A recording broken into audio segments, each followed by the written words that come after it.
మధ్యలోనే పదవి 5 సంవత్సరాలు పూర్తిగా ఉండాలని ఏమన్నా ఉందా? ఆయన ఏం చేయొచ్చు? రిజైన్ చేయొచ్చు, రాజీనామా చేయొచ్చుగా తన యొక్క పదవికి. అదేవిధంగా ఆయన ఏమై ఉండొచ్చు? చనిపోయి ఉండొచ్చు, పదవి మధ్యలోనే చనిపోయి ఉండొచ్చు. ఇంకొకసారి ఆయన ఏం చేయొచ్చు? రిమూవ్ కూడా, తొలగించడం కూడా చేయవచ్చు. ఇలా ఉపరాష్ట్రపతి యొక్క పదవీ కాలం సాధారణంగా 5 సంవత్సరాలు. కాకపోతే ఉపరాష్ట్రపతి అనేటువంటి పదవి కొన్నిసార్లు వేకెంట్ అవుతుంది, ఖాళీ అవుతుంది, ఆయన రాజీనామా చేసినప్పుడు, చనిపోయినప్పుడు, లేకపోతే అతన్ని తొలగించినప్పుడు. ఇప్పుడు చూడండి, ఉపరాష్ట్రపతి అనేటువంటి వ్యక్తి రాజీనామా చేసినప్పుడు, ఉపరాష్ట్రపతి అనేటువంటి వ్యక్తి రాజీనామా, రిజైనింగ్ లెటర్ అనేటువంటిది రాష్ట్రపతికి ఇవ్వాలి. ఒకవేళ రాష్ట్రపతి అనేటువంటి వ్యక్తి లేనప్పుడు ఆయన సుప్రీంకోర్టు చీఫ్ జస్టిస్, ప్రధాన న్యాయమూర్తికి తన యొక్క రిజైనింగ్ లెటర్ అనేటువంటిది ఇవ్వాలి. ఉపరాష్ట్రపతి తన యొక్క రిజైనింగ్ లెటర్ అనేటువంటిది, రాజీనామా లెటర్ అనేటువంటిది రాష్ట్రపతికి పంపించాలి. ఒకవేళ రాష్ట్రపతి లేనటువంటి సమయంలో, అంటే రాష్ట్రపతి పదవి కూడా ఖాళీగా ఉన్న సమయంలో ఎవరికి తన యొక్క రాజీనామా లెటర్ను పంపిస్తాడు అంటే సుప్రీంకోర్టు ప్రధాన న్యాయమూర్తి. ఆయన కూడా లేకపోతే సుప్రీంకోర్టులో సీనియర్ జడ్జికి పంపిస్తాడు. అంటే ఇంతకుముందు ఇదే సిచ్యువేషన్ రాష్ట్రపతి దగ్గర కూడా జరిగింది. రాష్ట్రపతి ఎవరికి పంపిస్తాడు? ఉపరాష్ట్రపతి. రాష్ట్రపతి ఉపరాష్ట్రపతి, ఉపరాష్ట్రపతి రాష్ట్రపతికి, వైస్ వర్సా. మరి ఈ ఉపరాష్ట్రపతి రాష్ట్రపతికి తన యొక్క రిజైనింగ్ లెటర్ పంపిస్తాడు. రాష్ట్రపతి లేని పక్షంలో సుప్రీంకోర్టు ప్రధాన న్యాయమూర్తికి. జరిగిందా లేదా? ఇలాగా జరిగింది కదా. వివి గిరి అప్పుడెవరు? ఉపరాష్ట్రపతి. ఈయన ఎలా పనిచేసేవాడు? తాత్కాలిక రాష్ట్రపతిగా పనిచేశాడు. వివి గిరి ఉపరాష్ట్రపతిగా ఉండే తాత్కాలిక రాష్ట్రపతిగా పనిచేశాడు. మరి ఈయన ఉపరాష్ట్రపతి కాబట్టి ఎవరికి రిజైనింగ్ లెటర్ ఇవ్వాలి? రాష్ట్రపతికి. రాష్ట్రపతి పదవి ఏమన్నా అంటే ఆల్రెడీ ఉన్నాడా? లేడు. కాబట్టి ఎవరికి ఇచ్చాడు ఈయన? Supreme court chief justice. అంటే ఏదైనా రాష్ట్రపతి పదవి ఖాళీగా ఉన్నప్పుడు ఎవరికి రిజైనింగ్ లెటర్ ఇవ్వాలి? సుప్రీంకోర్టు ప్రధాన న్యాయమూర్తికి. ఇలా ఉపరాష్ట్రపతి తన యొక్క రాజీనామాని రాష్ట్రపతికి ఇవ్వాలి. రాష్ట్రపతి లేని పక్షంలో సుప్రీంకోర్టు ప్రధాన న్యాయమూర్తికి తన యొక్క రిజైనింగ్ లెటర్ అనేటువంటిది, రాజీనామా లెటర్ అనేటువంటిది ఇవ్వడం జరుగుతుంది.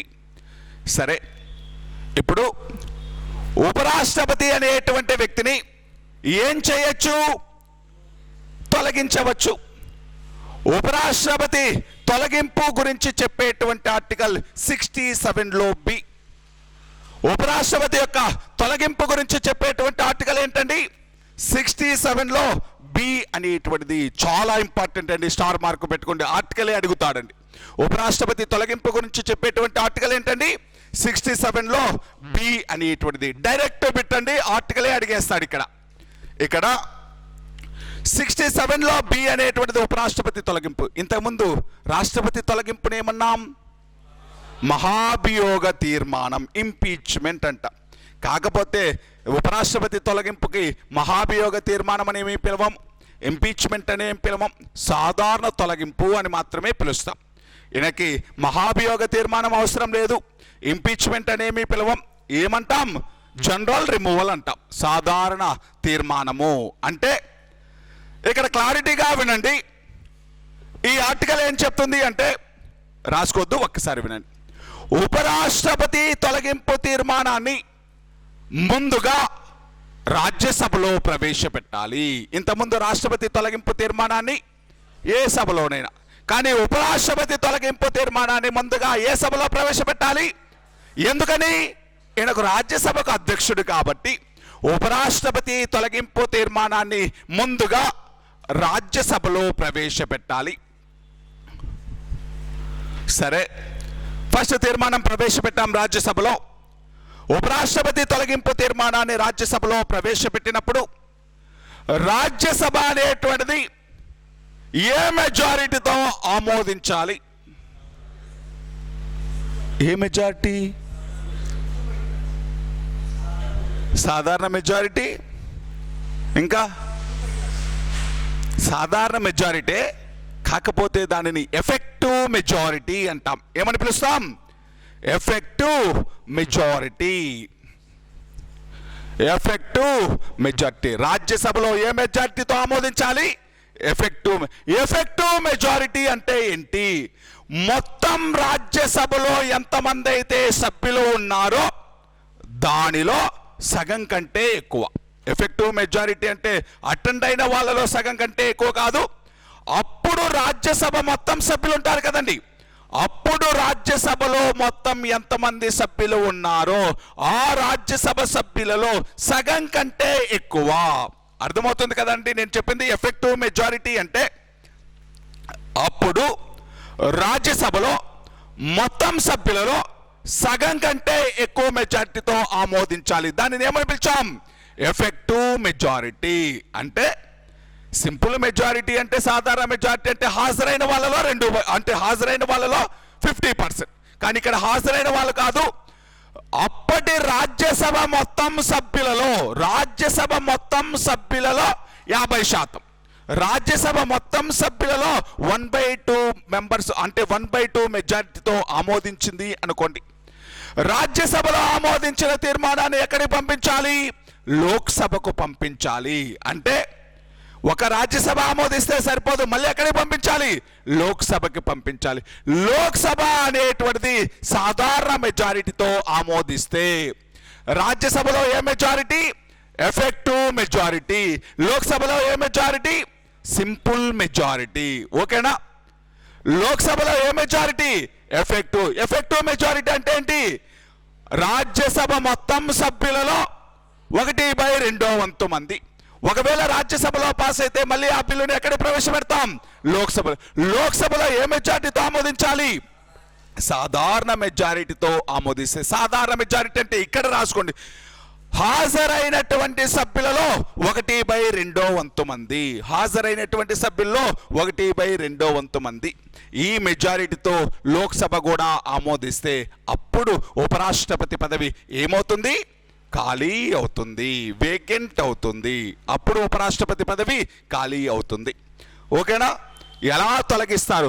ఉపరాష్ట్రపతి తొలగింపు తీర్మానాన్ని ఏమన్నాం కాదు, సాధారణ తొలగింపు అంటాం. ఓకేనా? దాన్ని ఏమంటాం?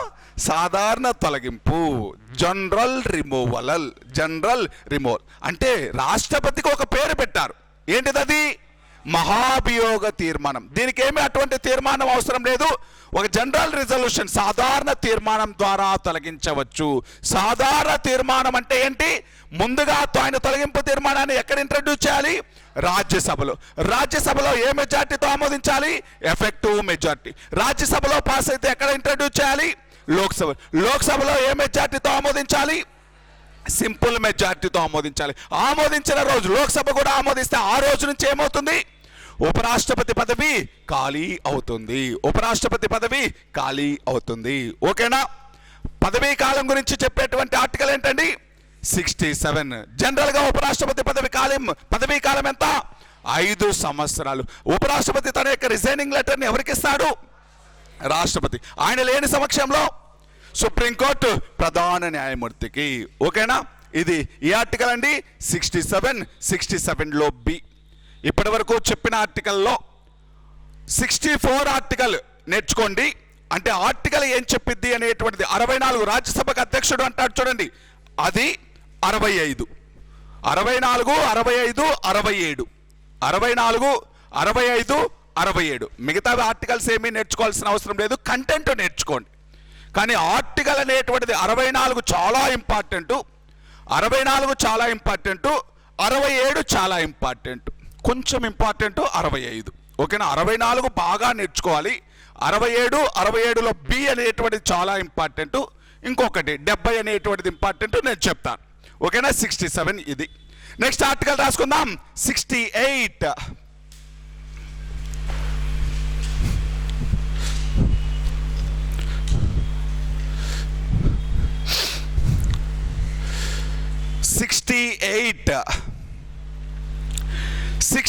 ఏం చెప్పిద్ది అంటే, సాధారణంగా ఉపరాష్ట్రపతి పదవి ఖాళీ అయినటువంటి వీలైనంత తొందరలో కొత్త ఉపరాష్ట్రపతిని ఎన్నుకోవాలి. ఉపరాష్ట్రపతి పదవి ఖాళీ అయితే ఏం చేయాలి? కొత్త ఉపరాష్ట్రపతిని ఎన్నుకోవాలి. ఎన్ని రోజుల్లోపు? వీలైనంత తొందరగా. అంతేగాని 6 నెలలు అలా ఏమి. కానీ రాష్ట్రపతిని 6 నెలల్లోపు ఖచ్చితంగా కొత్త రాష్ట్రపతిని ఎన్నుకోవాలి. కానీ ఇక్కడ ఏమన్నా టైం లిమిట్ పెట్టాడా? పెట్టలేదు అని ఏ ఆర్టికల్ చెప్తుంది? 68. ఓకేనా? ఏదైనా కారణం చేత వైస్ ప్రెసిడెంట్ పోస్ట్ వేకెంట్ అయితే మ్యాక్సిమం అంటే యాజ్ ఎర్లీ యాజ్ పాసిబుల్, వీలైనంత తొందరలో కొత్త ఉపరాష్ట్రపతిని ఎన్నుకోవాలి. యాజ్ ఎర్లీ యాజ్ పాసిబుల్ కొత్త ఉపరాష్ట్రపతిని ఎన్నుకోవాలి అని చెప్తుంది. అంతేగాని టైం పీరియడ్ అనేటువంటిది చెప్పలేదు. ఎన్ని రోజుల్లోపు కొత్త ఉపరాష్ట్రపతిని ఎన్నుకోవాలి అనేటువంటి విషయం 68వ ఆర్టికల్ అనేటువంటిది చెప్పలేదు. ఎక్కడా కూడా లేదు. ఎన్ని రోజుల్లోపు కొత్త ఉపరాష్ట్రపతిని ఎన్నుకోవాలి అనేటువంటిది ఎక్కడా కూడా లేదు. వీలైనంత తొందరగా కొత్త ఉపరాష్ట్రపతిని ఎన్నుకోవాలి అంటుంది. ఏ ఆర్టికల్ అంటే 68 అనేటువంటిది. Next 69th article. 69th article, ఉపరాష్ట్రపతి చేత పదవీ ప్రమాణ స్వీకారం చేయించే వ్యక్తి రాష్ట్రపతి లేకపోతే అతని చేత నియమించబడినటువంటి అతని యొక్క ప్రతినిధి. మళ్ళీ చెప్తాను చూడండి. ఉపరాష్ట్రపతి చేత పదవీ ప్రమాణ స్వీకారం చేయించేటువంటి వ్యక్తి అంటే స్వీరింగ్ సెరమనీ లేకపోతే ఓత్ సెరమనీ. స్వీరింగ్ అనేటువంటిది ఎవరు చేస్తున్నారు? ప్రెసిడెంట్. ఉపరాష్ట్రపతి చేత పదవీ ప్రమాణ స్వీకారం చేయించేటువంటి వ్యక్తి ఎవరు? రాష్ట్రపతి. ఉపరాష్ట్రపతి చేత పదవీ ప్రమాణ స్వీకారం చేయించేటువంటి వ్యక్తి రాష్ట్రపతి అని ఈ ఆర్టికల్ చెప్తుంది. 69. ఒక్కోసారి రాష్ట్రపతి అనేటువంటి వ్యక్తికి ఖాళీ లేకనో లేకపోతే ఆయన ఎక్కడో ఉండో లేకపోతే ఆరోగ్యం బాగలేనప్పుడు తన యొక్క ప్రతినిధిగా ఎవరినైనా అపాయింట్ చేయొచ్చు. నా యొక్క రిప్రజెంటేటివ్ ఇతను, అతని దగ్గర మీరు ప్రమాణ స్వీకారం చేయండి అని చెప్పచ్చు. ఇన్ జనరల్గా ఏం చెప్తాం? సాధారణంగా ఉపరాష్ట్రపతి చేత పదవీ ప్రమాణ స్వీకారం చేయించే వ్యక్తి రాష్ట్రపతి. ఉపరాష్ట్రపతి చేత పదవీ ప్రమాణ స్వీకారం రాష్ట్రపతి చేయిస్తాడు. ఒక్కొక్కసారి ఆయనకు వీలు కాని పక్షంలో ఆయన చేత నియమించబడినటువంటి అంటే ఎవరి చేత? రాష్ట్రపతి చేత నియమించబడినటువంటి అతని యొక్క రిప్రజెంటేటివ్, అతని యొక్క ప్రతినిధి దగ్గరకైనా కూడా ఆయన ఏం చేయొచ్చు? పదవీ ప్రమాణ స్వీకారం చేయవచ్చు. అంటే ఉపరాష్ట్రపతి యొక్క పదవీ ప్రమాణ స్వీకారం గురించి చెప్తుంది ఏ ఆర్టికల్? 70. ఇంతకుముందు తొలగింపు దగ్గర చూడండి, ఒక పాయింట్ యాడ్ చేసుకోండి. ఒక పాయింట్ ఏం చేయాలి అంటే ఉపరాష్ట్రపతి తొలగింపు తీర్మానాన్ని ప్రవేశపెట్టడానికి ముందు 14 రోజుల ముందస్తు నోటీస్ ఇవ్వాలి. ఇంతకుముందు కూడా 14 రోజుల ముందస్తు నోటీస్ ఇచ్చాం కదా, అలాగే ఇక్కడ కూడా 14 రోజుల ముందస్తు నోటీస్ ఇవ్వాలి. ఉపరాష్ట్రపతి పదవిని అంటే ఉపరాష్ట్రపతిని తొలగించడానికి ముందు 14 రోజుల ముందస్తు నోటీస్ ఇవ్వాలి. 14 రోజుల ముందస్తు నోటీస్ తోటి ఆయన యొక్క తొలగింపు తీర్మానాన్ని ప్రవేశపెట్టవచ్చు. ఒకసారి మళ్ళీ రండి. ఇప్పుడు రాజ్యసభ ఆయన తొలగింపు తీర్మానాన్ని ఆమోదించింది. అక్కడి నుంచి ఎక్కడికి వెళ్ళింది? లోక్సభలో ఆయన తొలగింపు తీర్మానం అనేటువంటిది పెండింగ్లో ఉంది. 1 నెల, 2 నెలలో, 3 నెలలో పెండింగ్లో ఉంది. ఇంకా అక్కడ ఏ డెసిషన్ తీసుకోలేదు. మరి ఆలోపు ఆయన ఏం చేయాలి? రాజ్యసభ సమావేశాలకు హాజరవచ్చు. అధ్యక్షత వహించవచ్చు. రాజ్యసభ అంటే తన యొక్క తొలగింపు తీర్మానం పెండింగ్లో ఉన్నప్పుడు, లోక్సభలో పెండింగ్లో ఉన్నప్పుడు రాజ్యసభ సమావేశాలకు హాజరవచ్చు, రాజ్యసభ సమావేశాలకు అధ్యక్షత వహించవచ్చు. కానీ బిల్లుల విషయంలో ఓటు హక్కు మాత్రం ఉండదు. కానీ బిల్లుల విషయంలో ఓటు వేసేటువంటి ఛాన్స్ లేదు. రాజ్యసభ చైర్మన్కి ఓటు హక్కు ఉంటుందా? ఓటు హక్కు ఎప్పుడు ఉంటుంది? బలబలాలు సమానమైనప్పుడు. ఏదో ఆ సిచ్యువేషన్ నుంచి బయటికి తీసుకురావాలి అంటే ఏటో ఇటు సపోర్ట్ చేయాలి. దానినే కాస్టింగ్ ఓట్ అంటాం. దానినే కాస్టింగ్ ఓట్ అంటాం. కానీ ఆయన పైన ఆయన తొలగింపు తీర్మానం పెండింగ్లో ఉన్నప్పుడు కాస్టింగ్ ఓటు ఉంటుందా? ఓటు హక్కు ఏ సభలో సభ్యత్వం లేనప్పటికీ ఓటు హక్కు కలిగినటువంటి వ్యక్తి ఎవరు? ఉపరాష్ట్రపతి. ఏ సభలో ఆయనకేమన్నా రాజ్యసభ సభ్యుడా కాదు. సభలో సభ్యత్వం లేనప్పటికీ ఓటు హక్కు ఉంటుందా? ఎప్పుడు ఉంటుంది? కాస్టింగ్ ఓటు ఉంటుంది. బలబలాలు సమానమైనప్పుడు. ఇప్పుడు ఒక ఇష్యూ ఉమెన్ రిజర్వేషన్ బిల్ అనేటువంటిది పాస్ అవ్వాలి అని రాజ్యసభలో ప్రవేశపెట్టినప్పుడు దాని సపోర్టర్స్ 150 మంది ఉన్నారు, అపోజ్ చేసేటువంటి వాళ్ళు 150 మంది ఉన్నారు. మరి టై అయింది. ఏం చేయాలి ఆ సిచ్యువేషన్లో? ఆయన ఎటోగదిట్టు ఆయన ఓటు సపోర్ట్ చేయడమో అపోజ్ చేయడమో చేసి ఆ గండం నుంచి గట్టెక్కిస్తాడు. దానినే ఏమంటాం? కాస్టింగ్ ఓట్ అంటాం. ఆయన ఏ సభలో సభ్యత్వం లేనప్పటికీ ఆయనకు ఓటు వేసేటువంటి హక్కు ఉంటుంది. కానీ ఎప్పుడుండదు? ఆయన తొలగింపు తీర్మానం లోక్సభలో పెండింగ్లో ఉన్నప్పుడు రాజ్యసభ సమావేశాలకు హాజరవచ్చు, రాజ్యసభ సమావేశాలకు అధ్యక్షత వహించవచ్చు. కానీ ఓటు మాత్రం ఉపయోగించుకోలేడు.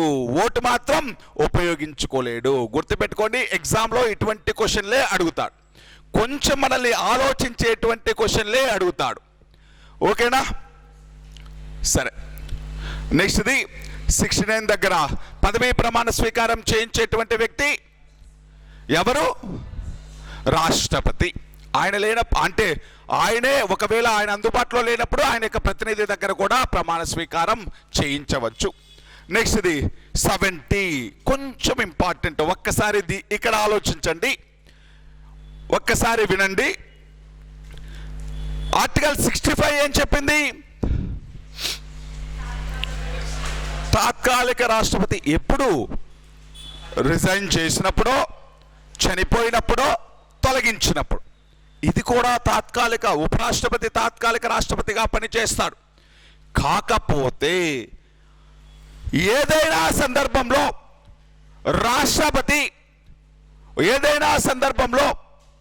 రాష్ట్రపతి తన యొక్క విధులు నిర్వహించలేనటువంటి సమయంలో, అంటే ఆయన చనిపోలేదు, అదేవిధంగా ఆయన చనిపోలేదు, లేకపోతే ఆయన పదవి నుంచి తొలగించలేదు, ఆయన ఉంటాడు. కాకపోతే ఒక నెల రోజులు హాస్పిటల్లో ఉన్నాడు. మరి నెల రోజులు రాష్ట్రపతి ఆయన ఉన్నాడని చెప్పేసి ఇంకెవరు డ్యూటీ చేయకపోతే మరి బిల్లులన్నీ ఎలా గట్టెక్కుతాయి? ఎవరో ఒకరు ఆల్టర్నేటివ్ ప్రాసెస్ ఉండాలి కదా. ఒక 2-3 నెలలు బెడ్ రెస్ట్, హాస్పిటలైజ్ అయిపోయాడు, ఐసీలో ఉన్నాడు, కోమాలో ఉన్నాడు. మరి అటువంటి సిచ్యువేషన్, రాష్ట్రపతి తన యొక్క విధులు నిర్వహించలేనప్పుడు ఉపరాష్ట్రపతి తాత్కాలిక రాష్ట్రపతి లాగా పనిచేస్తాడు అంటుంది ఈ ఆర్టికల్ 70. రాష్ట్రపతి తన యొక్క డ్యూటీస్ అనేటువంటివి పర్ఫామ్ చేయలేనటువంటి పొజిషన్లో ఉన్నప్పుడు, తన యొక్క విధులు అనేటువంటివి నిర్వహించలేనటువంటి సిచ్యువేషన్లో ఉన్నప్పుడు,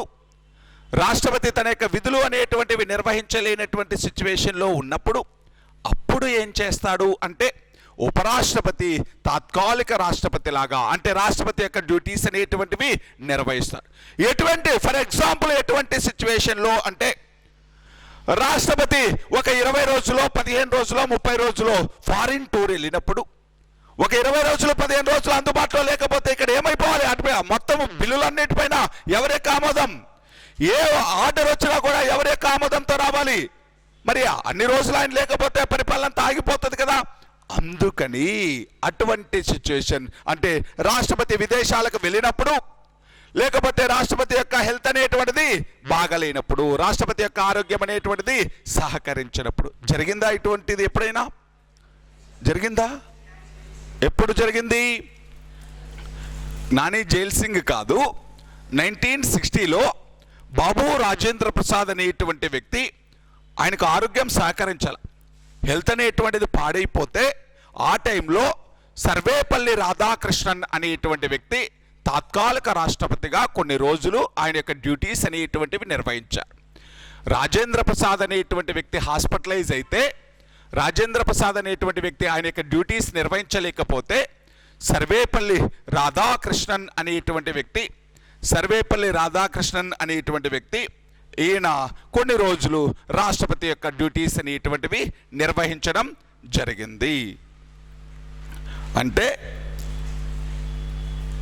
రాష్ట్రపతి ఏదైనా కారణాల చేత తన యొక్క డ్యూటీస్ నిర్వహించలేనప్పుడు ఉపరాష్ట్రపతి తాత్కాలికంగా రాష్ట్రపతి యొక్క డ్యూటీస్ నిర్వహిస్తాడు అంటుంది ఈ ఆర్టికల్. ఎప్పుడెప్పుడు అంటే ఒక్కోసారి ఆయన హెల్త్ అనేటువంటిది కోఆపరేట్ చేయనప్పుడు, లేకపోతే రాష్ట్రపతి ఏదైనా పని మీద, ఏదైనా ఎమర్జెన్సీ మీద ఫారిన్ కంట్రీస్కి వెళ్ళినప్పుడు అటువంటి సమయంలో ఉపరాష్ట్రపతి తాత్కాలిక రాష్ట్రపతిగా పనిచేస్తాడు అంటుంది. నెక్స్ట్ది 71 ఆర్టికల్. 71 ఏం చెప్తుంది? 71 ఆర్టికల్ అంటే నిన్న కూడా చెప్పా, రాష్ట్రపతి మరియు ఉపరాష్ట్రపతి పైన వచ్చేటువంటి ఎన్నికల పైన వచ్చేటువంటి వివాదాల గురించి చెప్తుంది. అంతేనా? రాష్ట్రపతి దగ్గర కూడా చెప్పని ఈ ఆర్టికల్. రాష్ట్రపతి ఉపరాష్ట్రపతి ఎలక్షన్ డిస్ప్యూట్స్ ని పరిష్కరించేటువంటి కోర్టు ఏంటి? సుప్రీం కోర్టు అని 71 ఆర్టికల్ చెప్తుంది. ఎక్కడంటే అక్కడ కోర్టులో కేసులు ఫైల్ చేయకూడదు, ఎక్కడ మాత్రమే వేయాలి. ఉపరాష్ట్రపతి ఎన్నికల్లో ఫ్రాడ్ జరిగింది, మిస్లీడ్ జరిగింది అని ఎక్కడ మాత్రమే కేసు ఫైల్ చేయాలి? Supreme court. ఇది చెప్పాను కదండి, ఇంతకుముందు కూడా చెప్పాను. 30 రోజుల్లోపు, అంటే రాష్ట్రపతి ఉపరాష్ట్రపతికి రెండు సేమే. రాష్ట్రపతికి ఉపరాష్ట్రపతికి రెండు సేమ్. ఉపరాష్ట్రపతి ఎన్నికల్లో ఏవైనా, అంటే ఉపరాష్ట్రపతి ఎన్నికల్లో ఏవైనా ప్రలోభాలు గురి చేశారు, లేకపోతే అక్కడ మిస్లీడ్ జరిగింది, మిస్క్రియేషన్స్ జరిగింది అని చెప్పేసి ఆ ఎన్నికల పైన వివాదాలు వస్తే ఆ వివాదాలని సుప్రీంకోర్టులో మాత్రమే పరిష్కరించుకోవాలి అంటుంది. ఏ ఆర్టికల్ అంటే 71 ఏం చెప్తుంది అంటే ఉపరాష్ట్రపతి ఎన్నికల పైన వచ్చేటువంటి వివాదాలు పరిష్కరించడం గురించి చెప్తుంది. ఎవరు మాత్రమే పరిష్కరిస్తారు? సుప్రీంకోర్టు అని ఆర్టికల్ చెప్తుంది 71. ఇప్పుడు చూడండి 63వ ఆర్టికల్ ఏం చెప్తుంది? భారతదేశానికి ఒక ఉపరాష్ట్రపతి ఉంటాడు. 64 ఏం చెప్తుంది? ఉపరాష్ట్రపతి